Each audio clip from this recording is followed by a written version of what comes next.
अच्छा, तो अब हमने जो था कल पाक रशिया रिलेशंस को हमने ऑलमोस्ट कवर अप कर लिया था। आज हम इसको फिनिश अप करेंगे।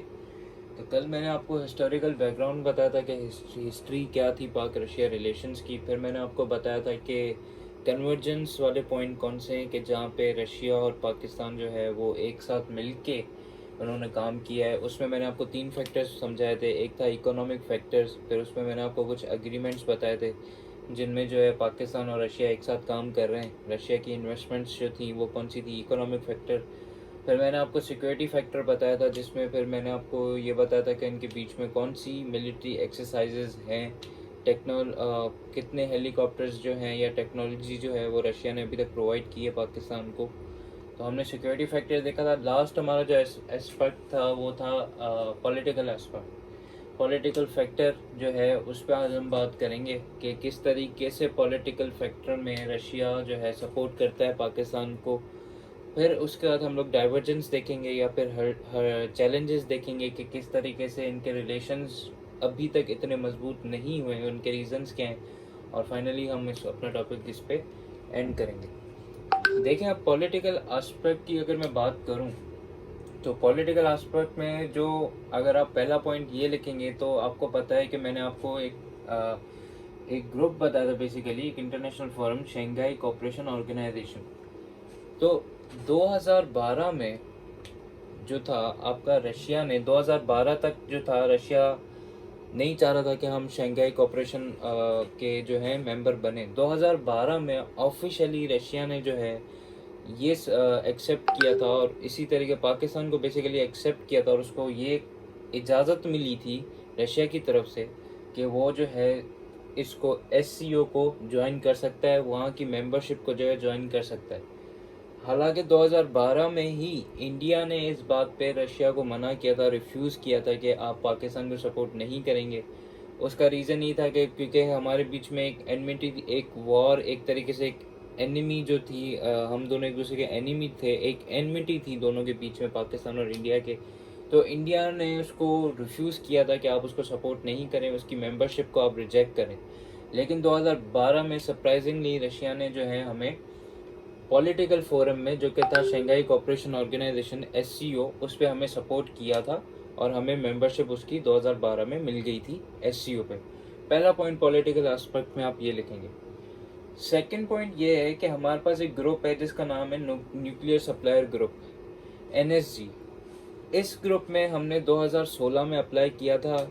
हमारे साथ इंडिया ने भी अप्लाई किया था, इंडिया और पाकिस्तान दोनों ने साथ किया था बेसिकली। तो क्योंकि रशिया के रिलेशन शुरू से ही इंडिया से बेहतर हैं और अच्छे हैं, तो इंडिया को उसने 2016 से ही सपोर्ट करना स्टार्ट किया कि वो उसको वहाँ की मेंबरशिप मिल जाए न्यूक्लियर सप्लायर ग्रुप की। इन 2016 तक उसने हमें रिफ्यूज़ किया।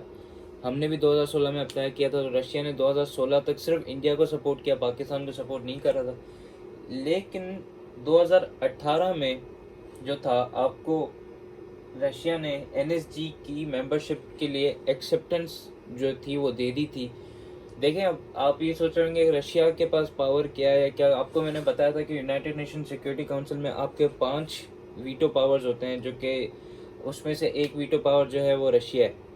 तो अगर आप किसी भी फोरम में मेंबरशिप लेते हैं या किसी फोरम को आप ज्वाइन करते हैं, तो उनमें मैंने आपको बताया था यूनाइटेड नेशंस में कि उसमें जो था कंसेंट चाहिए होता है फ्रॉम दी वीटो कंट्रीज़।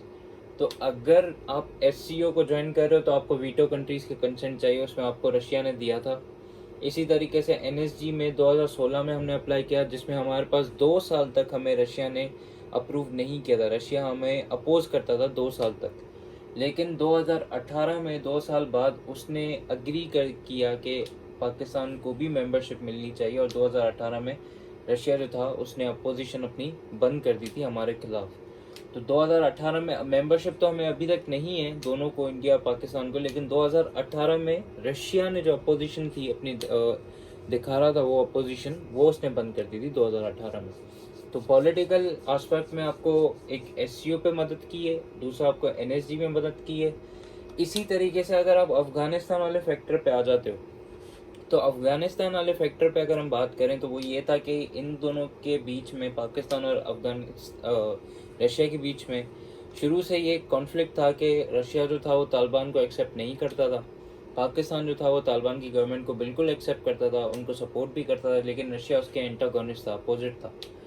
लेकिन अगर आप इनकी 2020 या 2000 मतलब 2018 से ही अगर आप इनकी पॉलिसी देखें तो पाकिस्तान जो है वो अफ़गानिस्तान में एज अ मीडिएटर काम कर रहा है। उनके बीच में Afghan government and the Afghan Taliban, उनके बीच में जो है आपके मीडिएशन का रोल है पाकिस्तान का। तो उस मीडिएटिंग का जो रोल है उसमें जो है आपको सपोर्ट कौन करे? रशिया। रशिया ने आपको उसमें सपोर्ट किया है, पाकिस्तान को अप्रिशिएट भी किया है कि पाकिस्तान जो काउंटर टेररिज्म की जो पॉलिसी कर रहा है उस पर भी आपको रशिया ने सपोर्ट किया। और जो आप मेडिएशन जो करवा रहे हो with in between the Afghan government and the Afghan Taliban, उसमें भी आपको सपोर्ट एंड अप्रिशिएट रशिया ने किया था। इसी तरीके से अगर आपने अपने एडिटोरियल्स पढ़े हो या आप न्यूज़ देखते हो तो उसमें आपने ये भी बीच में सुना था कि मॉस्को जो है वहाँ पे पीस टॉक्स जो है वो मॉस्को में होंगी, रशिया में। मॉस्को जो है वो होस्ट कर रहा है वहाँ की जो पीस टॉक्स होंगी between the Afghan government and the Afghan Taliban.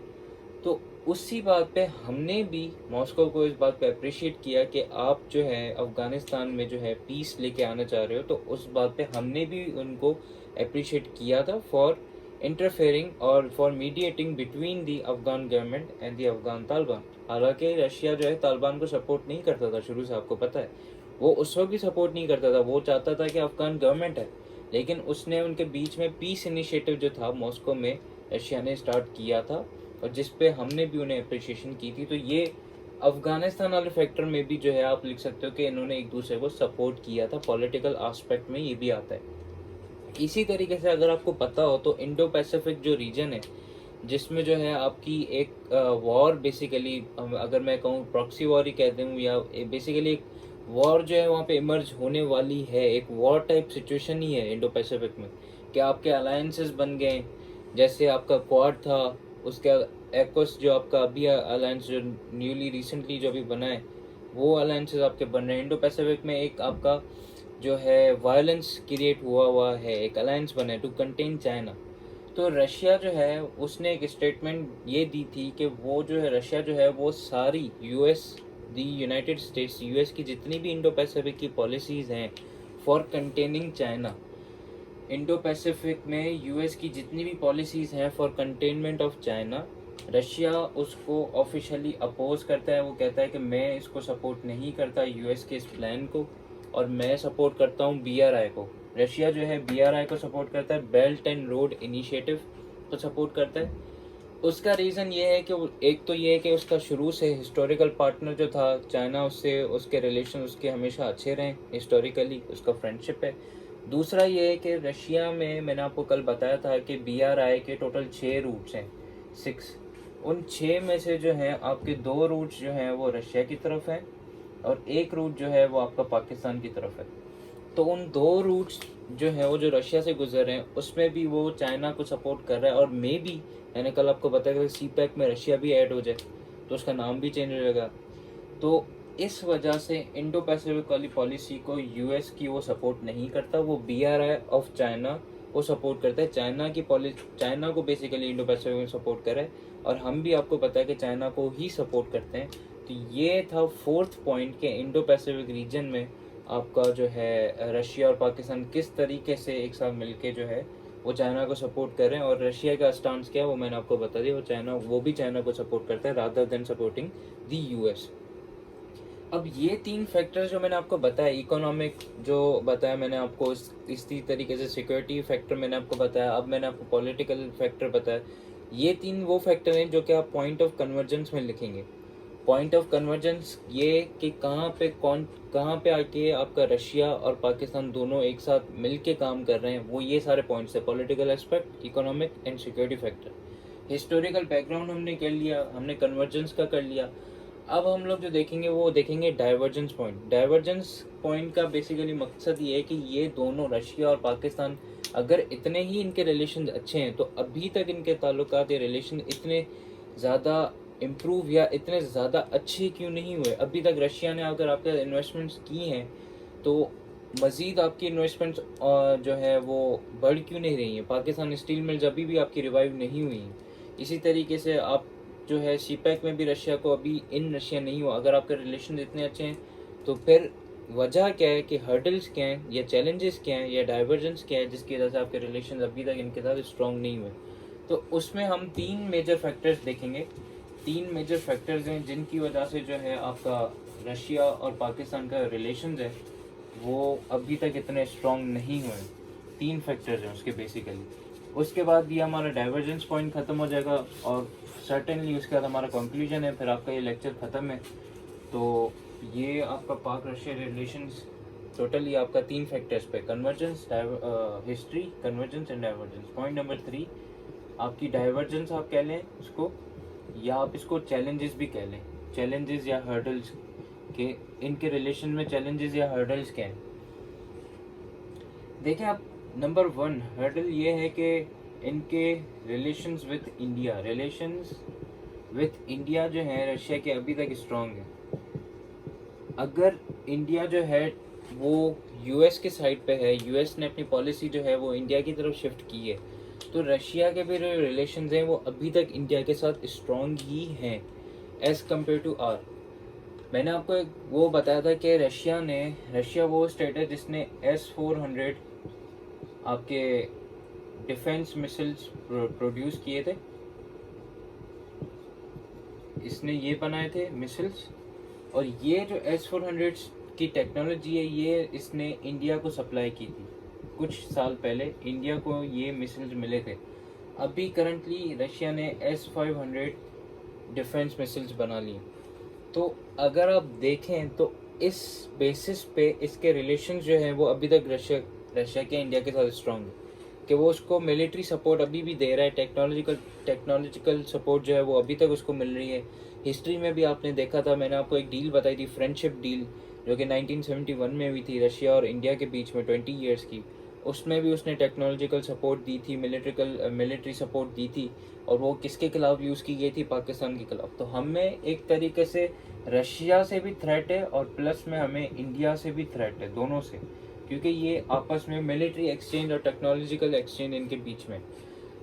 History में भी उन्होंने टेक्नोलॉजी दी, अभी भी उन्होंने ये टेक्नोलॉजी दी, एंड प्लस में आपके न्यूक्लियर सबमरीन्स जो हैं वो भी रशिया ने इंडिया को प्रोवाइड की हैं। तो एक तरीके से अगर देखा जाए तो उनके रिलेशंस विद इंडिया अभी भी स्ट्रॉन्ग हैं, और हमें जो है एक थ्रेट है इंडिया से भी, प्लस में हमें जो थ्रेट है वो रशिया से भी है। शुरू से दोनों से एक थ्रेट रहा है। अगर करंट सिनेरियो की भी मैं बात करूँ तो एक थ्रेट है। बेशक इंडिया जो है वो यूएस की साइड पे टिल्ट हो गया, लेकिन अभी तक उसके रिलेशंस जो रशिया के साथ हैं वो स्ट्रॉन्ग हैं अभी तक। पहला पॉइंट ये। दूसरा पॉइंट जिसकी हम बात करेंगे वो ये है कि वो है फैक्टर ऑफ अफगानिस्तान। देखें, अफगानिस्तान में आपकी पीस डील्स मॉस्को ने करवाई, रशिया ने, जो अब मॉस्को जो रशिया का कैपिटल, वहाँ पे पीस डील्स भी आपकी हुई, हर चीज़ हुई। लेकिन अगर आप हिस्टोरिकल बैकग्राउंड देखो तो अफगानिस्तान के खिलाफ जो था रशिया आपका शुरू से ही है, वो नहीं चाह रहा था कि तालिबान की जो गवर्नमेंट है वो अफगानिस्तान में कभी एग्जिस्ट करे। और करंटली जो गवर्नमेंट है अफगानिस्तान में वो तालिबान की ही है। 1990s में भी तालिबान की गवर्नमेंट आई थी जिसमें रशिया ने उसको अपोज किया था, हमने उसको सपोर्ट किया था, जिसपे हमारा कॉन्फ्लिक्ट जो था, रिलेशन जो है वो और ख़राब हुए। इसी तरीके से करंट सिनेरियो में भी अगर आप देखो तो मॉस्को की उन्होंने जहाँ पे पीस डील करवा रहे थे तो उनका मकसद ये था पीस डील का कि वो अफगान गवर्नमेंट को वापस पावर में लेके आए, रादर देन तालिबान से नेगोशिएशंस करके वो तालिबान को साइड करें और अफगान गवर्नमेंट को पावर में लेके आए। लेकिन ऐसा हुआ नहीं। आपकी तालिबान जो थी उसने पूरे अफगानिस्तान में कैप्चर कर लिया, और यहाँ पे अभी जो आपके गवर्नमेंट है वो तालिबान की ही गवर्नमेंट है, जिसको रशिया जो है वो शुरू से ही अपोज करता आ रहा है। क्यों? क्योंकि वो तालिबान को एज ए टेररिस्ट उन्होंने कंसीडर किया है, उसकी वजूहत ये हैं कि हमने एक तरीके से सोवियट्स को जब 1989 में अफ़गानिस्तान से निकाला था तो उसमें हमने तालिबान ही प्रोड्यूस किए थे, हमने तालिबान ही भेजे थे, मुजाहिदीन ही भेजे थे जिन्होंने सोवियत यूनियन को निकाला था। और तब से ही अफ़गानिस्तान में जो है रशिया जो है वो तालिबान की गवर्नमेंट कभी देखना नहीं चाह रहा, और करंटली जो है वो गवर्नमेंट तालिबान की।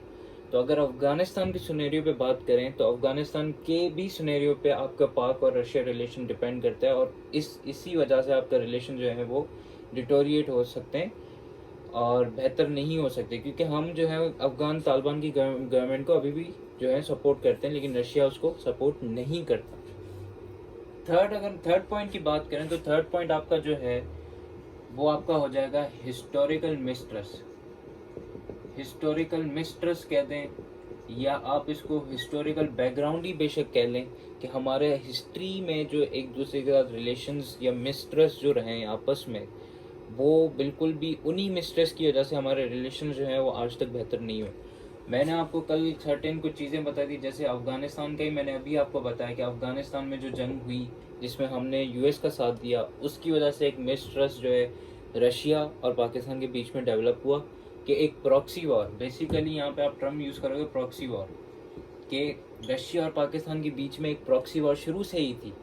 एक तो सोवियत यूनियन को हमने डिफीट किया अफगानिस्तान में, उसके बाद प्रॉक्सी वॉर, जैसे मैंने कल आपको कुछ चीज़ें बताई थी, बोस्निया क्राइसिस मैंने आपको बताया, जिसमें इनडायरेक्टली पाकिस्तान मुस्लिम को सपोर्ट कर रहा था और रशिया जो था वो सर्ब्स को सपोर्ट कर रहा था, सर्बिया को सपोर्ट कर रहा था। तो एक प्रॉक्सी वॉर इनके बीच में शुरू से ही थी, एक मिसट्रस्ट था। इसी तरीके से मैंने आपको दूसरे कॉन्फ्लिक्ट्स भी बताए थे, और 4 कॉन्फ्लिक्ट्स मैंने आपको लिखवाए थे, जिसमें रशिया और जो है आपका पाकिस्तान जो है वो दोनों आपस में एक प्रॉक्सी वॉर के तहत लड़ रहे थे। तो उसकी वजह से भी एक हिस्टोरिकल मिस्ट्रस्ट आपके पास शुरू से ही रहा है, कि प्रॉक्सी वॉर दोनों के बीच में ये एक हिस्टोरिकल मिस्ट्रस्ट रहा है। तो उस हिस्टोरिकल मिस्ट्रस्ट की ही वजह से आपके रिलेशन इतने एक्सपेंड अभी तक नहीं हुए। तो अगर आप सॉल्यूशंस की बात करें तो सॉल्यूशंस आपकी यही 3 हो सकते हैं, कि रशिया जो है वो अपनी टाइज जो हैं वो बेसिकली इंडिया के साथ ख़त्म करे, क्योंकि इंडिया जो है वो यूएस की साइड पे हो गया है, उसकी तरफ उसका ज़्यादा टिल्ट है, और यूएस जो है जो वेस्टर्न साइड है वो वैसे भी रशिया के ऊपर सैंक्शंस इम्पोज कर रहे हैं। तो रशिया को जो है वो साउथ एशिया में हमारी तरफ ही आना चाहिए, चाइना वाली साइड हमारी साइड ही आना चाहिए। दूसरा ये है कि आपके पास जो अफ़गानिस्तान है उसमें इन दोनों को आपस में एक ऐसा अग्रीमेंट करना चाहिए जिसपे दोनों जो है एक साथ बाइंड होके एक डिसीजन लें कि किसको सपोर्ट करना है किसको नहीं करना, रादर देन के एक दूसरे के साथ लड़ना झगड़ना, तालिबान को हम सपोर्ट करते हैं वो नहीं करते। तो एक इनके बीच में एक म्यूचुअल अंडरस्टैंडिंग हो या अग्रीमेंट हो जिसपे दोनों अफ़गानिस्तान के ऊपर अग्री करें। तीसरा ये कि हमारे पास जो हिस्टोरिकल मिसट्रस्ट है, ये जो पास्ट था उसको भुला के हम एक न्यू जर्नी बेसिकली स्टार्ट करें। जो भी हमारे बीच में प्रॉक्सी वॉर्स हुई उनको हम सारे मिस्ट्रस्ट को पास्ट को हम ख़त्म करके हम एक न्यू फ्यूचर जो है वो स्टार्ट करें। और एक और पॉइंट ये है कि देखें, मैंने आपको कश्मीर इशू में भी ये बात की थी कि अगर पाकिस्तान को अपनी बात मनवानी है तो पाकिस्तान को इकोनॉमिकली स्ट्रांग होना होगा। अगर एक बात इंडिया कहीं पे कहता है तो वो बात को ज़्यादा तरजीह दी जाती है रादर देन पाकिस्तान। क्यों? क्योंकि पाकिस्तान की इकोनॉमी इतनी डेवलप नहीं है। इंडिया की जो मार्केट है वो पाकिस्तान से काफ़ी ज़्यादा ऊपर है, तो वहाँ पे इन्वेस्टर्स भी आते हैं, फॉरेन डायरेक्ट इन्वेस्टमेंट्स भी आती हैं। रादर देन पाकिस्तान के हमारी मार्केट इतनी बड़ी नहीं है तो हमारे पास फॉरेन डायरेक्ट इन्वेस्टमेंट नहीं आती। तो पाकिस्तान का सॉल्यूशन एक और ये है कि हमें अपनी इकोनॉमी को स्ट्रॉन्ग करना है, ताकि हम इकोनॉमिक वाइज स्ट्रॉन्ग होंगे तो बाहर के लोग जो दुनिया है वो हमारी बात सुनेगी। हमें दुनिया के ऊपर डिपेंडेंट नहीं होना, दुनिया को हमें अपने ऊपर डिपेंडेंट करना है ताकि हमारी बात मानी जाए और हमारे वहाँ पे फॉरेन डायरेक्ट इन्वेस्टमेंट्स भी हों और हमारे पास यहाँ पे इंडस्ट्रीज़ भी खुलें और रशिया और इस तरीके के सुपर पावर्स हमारे पास इन्वेस्ट करें। तो हमें अपनी इकोनॉमी को अट्रैक्टिव बेसिकली बनाना। तो ये था आपका पाक रशिया रिलेशंस, जिस पे आप अगर मैं इसकी जो समरी आपको सिर्फ बता दूं तो ये आपका सिर्फ 3 पॉइंट्स पे हमने किया है, और ये 3 पॉइंट्स पे ही आपका जो है आप पेपर में जब लिखेंगे तो इसको 3 पॉइंट्स के ऊपर ही लिखेंगे। और वो 3 पॉइंट्स ये है कि नंबर 1 आप हिस्टोरिकल बैकग्राउंड की हेडिंग दोगे और आप हिस्टोरिकल बैकग्राउंड जो है वो पूरा इनका एक्सप्लेन करेंगे पाकिस्तान एंड रशिया का। नंबर 1 हेडिंग, उसमें आप सारे इवेंट्स बता देंगे जो उनके साथ हुआ। नंबर 2 आप हेडिंग दोगे कन्वर्जेंस की, कन्वर्जेंस, और उसमें फिर आप फर्दर अपने सब हेडिंग्स दे के आप कन्वर्जेंस के पॉइंट लिखोगे इकोनॉमी के ऊपर, इकोनॉमिक फैक्टर के ऊपर, सिक्योरिटी फैक्टर के ऊपर, पॉलिटिकल फैक्टर के ऊपर। नंबर 3 आप लिखोगे पॉइंट ऑफ डाइवर्जेंस, डाइवर्जेंस या फिर चैलेंजेस या फिर हर्डल्स, जिसमें मैंने आपको ये 3 पॉइंट बताए, वो तीनों पॉइंट आप सब हेडिंग में देके आप वो लिखोगे। नंबर 4 आपकी जो हेडिंग होगी वो आपकी होगी सॉल्यूशंस, कि किस तरीके से हम इन चीज़ों को इम्प्रूव कर सकते हैं, पाकिस्तान किस तरीके से रिलेशंस को इम्प्रूव कर सकते हैं, उसके सॉल्यूशंस क्या हैं वो आप लिखेंगे। और नंबर 5 में आपके पास जो होगा इन लास्ट, वो आपका कंक्लूजन होगा, जिसमें आप लोग सजेस्ट करेंगे जो आर्ग्यूमेंट्स आपने ऊपर दिए उसी के बेसिस पे आपका कंक्लूजन जो है वो जनरेट होगा। ये था आपका पाक रशिया रिलेशन। इसी तरीके से आपका पाक इंडिया रिलेशन भी हमने किया था, historical background, convergence, divergence, solution, conclusion. तकरीबन आपका यही पैटर्न होगा रिलेशंस के उसमें, जैसे पाक यूएस रिलेशन था, पाक इंडिया रिलेशन था, और आज हमने पाक रशिया रिलेशन किया। यही आपका पैटर्न इसके ऊपर होगा। तो ये था हमारा पाक रशिया रिलेशन जो हमने आज ख़त्म किया है। फर्दर जो हमारा टॉपिक होगा, टॉपिक ऑफ डिस्कशन जो हम लोग कल बेसिकली डिस्कस करेंगे, वो होगा आपका रिलेशंस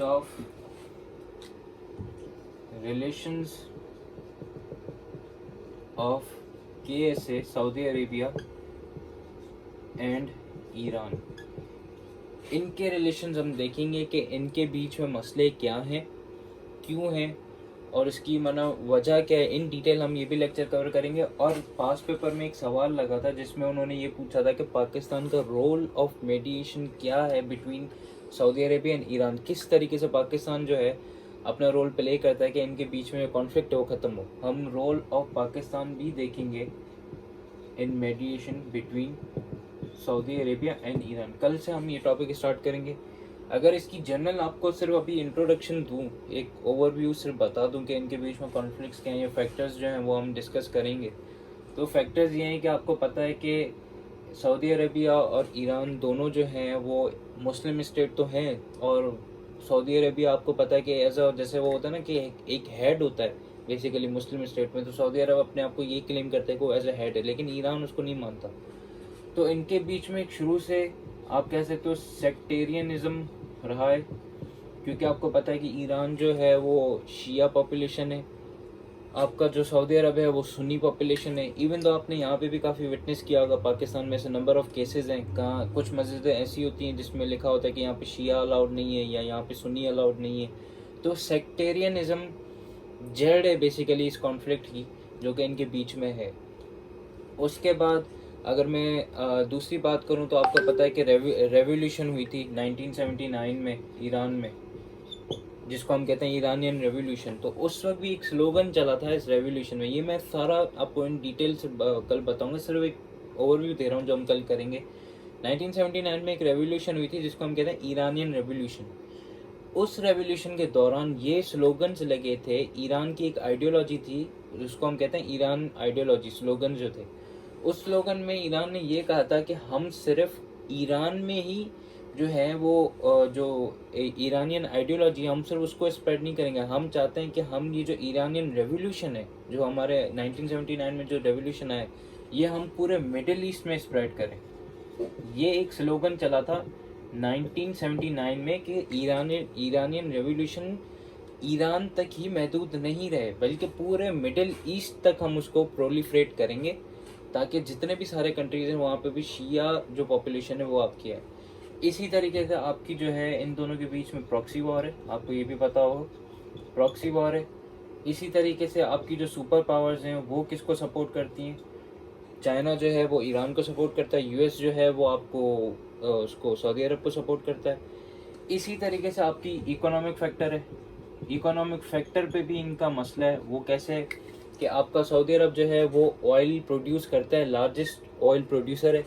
ईरान भी आपका ऑयल प्रोड्यूस करता है। तो अगर सऊदी अरब आपको ऑयल 500 रुपये में देता है और ईरान आपको वही ऑयल 200 में देता है, तो आप सऊदी अरब से खरीदोगे या ईरान से? हम डेफिनेटली ईरान से खरीदेंगे। तो इनके बीच में इकोनॉमिक कॉन्फ्लिक्ट भी है। लेकिन अभी ईरान के ऊपर क्योंकि शुरू से सैंक्शंस रहे हैं, तो उसकी जो प्राइस इन्फ्लेशन है, जो प्राइस है वो काफ़ी हाई है ऑयल की, क्योंकि अगर आपके ऊपर सैंक्शंस आ जाते तो आपके स्टेट में इन्फ्लेशन हो जाती है, आपकी हर चीज़ जो है वो बढ़ जाती है, आपके ऊपर टैक्सेस बहुत ज़्यादा लग जाता है, एक इन्फ्लेशन हो जाती है बेसिकली, अगर आपकी इकोनॉमी स्ट्रांग नहीं हो और सैंक्शंस आपके ऊपर हो। तो इस पे भी आपका जो है वो सारा मसला है इसी तरीके से आपका न्यूक्लियर उस पे पावर पे भी मसला है, न्यूक्लियर स्टेट पे या न्यूक्लियर वेपन्स पे आपका मसला है कि जैसे आपको पता है कि ईरान न्यूक्लियर डील हुई थी जिसमें ईरान को यही मना किया था कि आप जो है न्यूक्लियर कैपेबिलिटीज़ अपनी इंक्रीज़ नहीं करो। तो सऊदी अरब को ईरान से एक ये भी थ्रेट है कि ईरान जो है वो न्यूक्लियर पावर नहीं बन जाए। अगर वो बन गया तो वो थ्रेट किसको होगी डायरेक्टली, वो आपकी सऊदी अरब को होगी। तो ये इसके फैक्टर्स है। प्रॉक्सी वॉर, हूतीज़ वर्सेस जो थे आपके सऊदी अरब में जो अभी रिसेंटली कॉन्फ्लिक्ट हुआ था। तो इस तरीके के जो कॉन्फ्लिक्ट्स हैं, आपका जो ये ईरान सऊदी अरब में जो आपकी जो ऑयल प्रोड्यूसिंग वाली इंडस्ट्रीज थी उस पर जो अटैक हुआ था उस पर ईरान पे ब्लेम किया गया था। तो इस तरीके से इनके बीच में शुरू से कॉन्फ्लिक्ट हैं, sectarianism, proxy war, super power support, economic conflict, nuclear conflict और भी मजीद कॉन्फ्लिक्ट हम देखेंगे। इन सब कॉन्फ्लिक्ट्स को हम कल डिस्कस करने के बाद फिर हम लोग देखेंगे रोल ऑफ पाकिस्तान के रोल, पाकिस्तान किस तरीके से रोल प्ले कर सकता है इन दोनों के बीच में जो है मसला सॉल्व करने में। जैसे हमने अफ़गान गवर्नमेंट और अफ़गान तालिबान में के बीच में किया था, पाकिस्तान का इसमें रोल किया और इसका सवाल भी लग चुका है पास्ट पेपर में। तो अगर आप लोगों को कोई सवाल है रिगार्डिंग दी पाक रशिया रिलेशन